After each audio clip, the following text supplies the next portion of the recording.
What's going on, my peoples out there? Hope everybody doing good. In today's video, I just want to talk to you about my experiences as an owner-operator. You know what I mean? I just want to let people know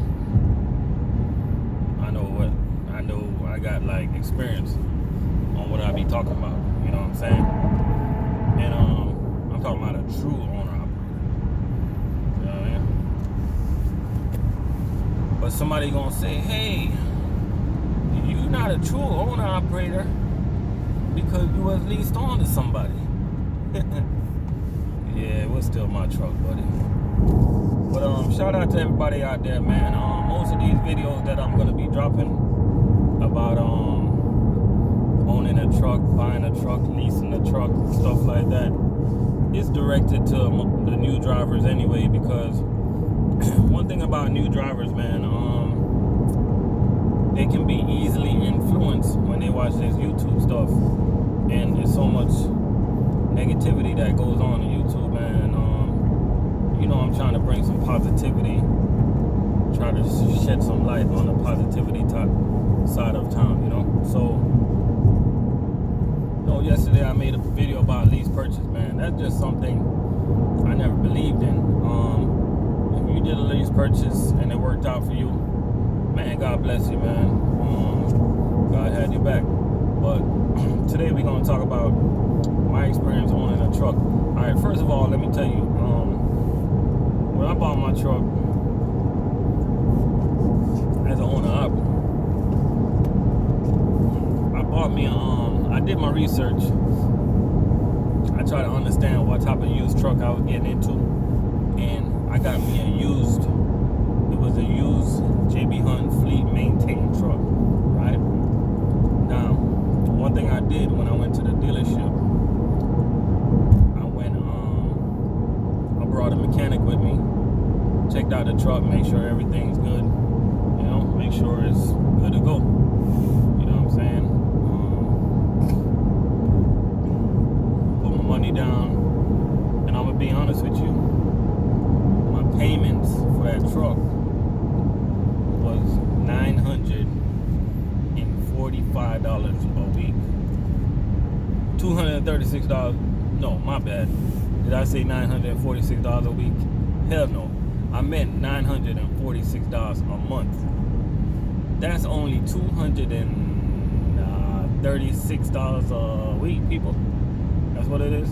My number is correct. You know what I'm saying? And that's for a nice little used truck, man. And I was able to make my payments. And the first place I was leased onto, the first company that I leased onto when I had my truck, man, was this company in Florida. Name of that company was Exact Transportation. You know, I was doing good. I was doing okay, but my numbers was just not looking right. My number was too close to the company, man. You know what I mean? I was like, after I was running, and I look at my settlement, and I'm taking home like $1,800 to $2,200. I'm like, nah, this ain't owner-operator money. So, and one thing about Exact, man, they got they have some greedy dispatchers. And if you guys ever came across some greedy dispatchers, you know what I'm talking about. I used to run across drivers that tell me, hey man, you want to make money over there, you gotta grease your dispatcher's pocket. I'm like, what? Yeah, you gotta grease your dispatcher's pocket. I'm like, yo, I ain't paying no dispatchers for to make no money. So one day, where I used to park my truck down there in Pompano Beach, Florida, I used to pay to park my truck. Paid $250 a month in the truck yard. And one day, I met this guy. I used to see him all the time because I noticed that he was running, but he was always home on the weekends. You know what I mean? Because, you know, Exact Transportation is most of their customers in Florida, so we did a lot of local loads. I noticed he was always home, so I'm like, I got to talking to him, and he told me he was leased on to this company called Mag Transportation out of there in Georgia. So I talked to him and I went over the numbers and stuff. And after I went over the numbers, I'm like, yo, this company makes sense to me, man. You know what I mean? 90%. They take out 90%. If you didn't have a trailer, they'll lease your trailer for 7%. 7% a week. So that's a total deduction of 17% if you didn't have a trailer until you get money to buy your trailer, or you can stay on that lease for a year. After a year, you'll be eligible to buy that trailer. You know what I mean? Both sides making money. They're making money on their little lease trailer thing, and you're making money because you need a damn trailer. So went over to Mag Transportation, man, and Mag is a very strict company. I ain't even gonna lie to you. Strict company. But one thing I learned with Mag, with Mag, you gotta book your own loads. One thing I learned, I'm like, I learned how to be an owner-operator. I learned how to run. And the reason I say that, because booking my own loads, that's when common sense started kicking in. Because I used to be like, I don't understand. Because I used to talk to a lot of owner-operators, and they be telling me, man, I'm taking this load from Florida to California. And then, man, I took a load from California to Texas. And I'm thinking to myself, I'm like, but if I can take this little load from Georgia to Texas, and I think back then the rate I got on that load, I used to get on those loads with like, I'm trying to give you people some exact numbers. Can't remember, but it was somewhere in the ballpoint. I can't remember. I don't want to give y'all no numbers. But basically, my thing was, because I had a little lane, man. And as an owner operator, these are some of the things that you gotta learn, man. You gotta learn how to get a lane. You gotta learn when freight is hot and when freight is not. You gotta know your state. Know when your state is hot, right? And my little lane, man, used to be from Texas to Louisiana and Alabama. And my thing was, I wanted to deliver a load every single day. And my target number was, I would profit anywhere from $500 to $600 a day. You know what I mean? And that was just my number. After everything, that's what I would profit. Most of the time, more. Shout out to the owner operators out there that doing $1,000 a day. But I was just not doing that, because I was the type of cat that it was just something about me, man. I wanted to deliver a load. I didn't like to sit on loads for 2 days. You know what I mean? I just don't like doing that. You know what I mean? So I learned how to run. I learned how to run efficiently.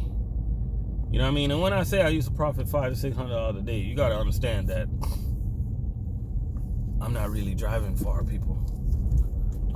I didn't really go far.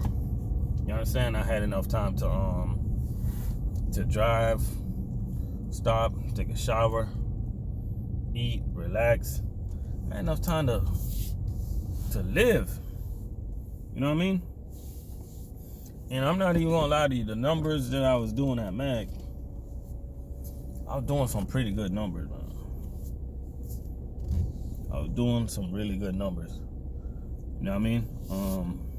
One thing I learned about being an owner operator, you gotta buy your truck. You gotta buy your truck when at the right time. And I know a lot of guys are looking at me and they don't understand what I mean when I say the right time, right? There's a wrong and a right time to buy your truck, and it could be tricky. Here's why it's tricky, right? The right time may not be the right time. And I know that sounds confusing to you. I'm gonna tell you something. I live in Florida, right? And Florida is notoriously known to have cheap freight, right? So what you want to do You want to buy your truck when the freight season is hot so you can start out making money. But here's what happened though. You got to be careful where you buy your truck at, because in season, prices tend to go up, right? So if you live in Florida and you're thinking about buying a truck, you might want to go outside of Florida when season is coming, because these dealerships, they know it. Just like hotels, like whenever, right now it's hotel season in Florida, right? So if you look at the prices of hotel, they notoriously go way up this time of year, because they know that it's season. They know all the winter birds is coming down and the prices get jacked up. That's just how the game is. And so sometimes people just gotta step back, man, and do their research, man. You know what I'm saying? That's why I be saying, man, common sense is uncommon. And when you do things in life, it's just common sense. You know what I mean? Because if you start out in season, man, you're coming out of your state and you're picking up a load, and you got to get this thing called $2 a mile out of your head, right? If you decide to get your own truck, get that $2 a mile out of your head. And the reason I said that, because if you shoot for less, if you just shoot for the minimum, that's what you're gonna get when you call these brokers, man. You know what I mean? You gotta be cocky the way you book loads, man. You gotta know the area that you're in. You gotta know if it's saturated or not. You know what I mean? Like, a broker might be sitting on a load that he can give you for $3 a mile, but you call a broker, you be like, hey, I see a load coming out of Miami with 10 stops, plants, going to so and so. Is that load available? Broker, yeah, it's available. How much you can do it for? Like, oh, I can run it for $2. You know what I'm saying? You're setting yourself up for failure, because what you did now, you gave that broker leverage to downball you from that $2. You know what I mean? So I'm gonna look at the load board. I know it's season in Florida. I know it's busy as hell. So when I call a broker, I'm gonna be like, hey, I see you got a load down there in Miami, Florida, going to Georgia, 10 stop plants. So yeah, I'm gonna tell you how exactly I would call for that load. Okay, so boom, I'm gonna pick up the phone. Hey, what's going on, man? Yeah, you got a load coming out of Miami, Florida, going up there to Georgia, 10 stops. You still got that load available? Yeah, we do. Yeah, it got to be picked up tonight. Blah blah blah. Down there in Miami, and you got 2 pick, 10 stops. It's gonna be lows. You delivering flowers. It's racks. You know what I'm saying? Easy pull off. I'm like, okay, you got $4 in it. The broker gonna be like, $4? Man, we don't got $4, man. You think you can do it for $3? And I'm like, let me look into it. Nah, you got $3.90. Broker, man, I don't got $3.90. All right, you know what? I'll meet you halfway. Let's do $3.50. I'm just giving you an example. You know what I mean? Cause and not only the $3.50, that's just for the miles. I'm gonna want something for the stops too. You know what I mean? So when you get into this thing called trucking, man, you gotta have a little common sense. You gotta, you know what I'm saying? And then you might be in an area where you're trying to overbid, and you're gonna end up sitting all day. You're gonna end up sitting for 2 days, because you just don't know where you're at. You'll end up some places where you do gotta take that $2 a mile load just to get out of there. You gotta realize when a place is dead, when a place is not dead. You know what I mean? One thing that new truck drivers gonna face, man, you guys are gonna see a lot of YouTube people, and they're gonna be glorifying companies. That's one thing I don't do. I don't glorify companies, because most of the time you see these guys glorifying companies, they're just looking for that referral money.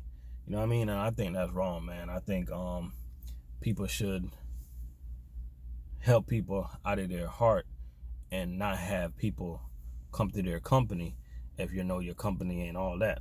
You know what I'm saying? So as a new truck driver, man, you just got to do your due diligence and do your own research, man. You know what I mean? So never judge a book by the cover, man. You can't judge a book by the cover. So my overall experiences as an owner operator, it was great. I'm gonna be honest with you, like that. If I had to go back as an owner operator, I know I can make it. You know what I mean? Because I ran with common sense. You know what I mean? And I know the things I should do, and I know the things I would do, and I know the things I won't do. And the reason I'm dropping this video, man, is if you want to become an owner operator, just take your time and do it the right way. Don't be in a hurry to go sign a lease purchase and take a shortcut with that company just to call yourself an owner operator. It's a right and a wrong way to do everything. It's just like having a woman, right? Like, do you want to have a woman and you have to pay her? You gotta pay her every week just to I know they take our money anyway, but you gotta pay her every week just for her to stay your woman. You know what I mean? Like it just don't make no sense. That's a bad example, fellas. You know our wives, they always trying to take our money and stuff like that. You know that's a bad example. I shouldn't even use that example, man. You know what I mean? But you guys get where I'm coming from, man. In this thing called trucking, man, just take your time, man. And do your due diligence, man. You know what I'm saying? Just take your time, do your research, figure out what you really want to do in trucking. Stay away from them crazy lease purchase, man. If you are going that route, please read over your contract.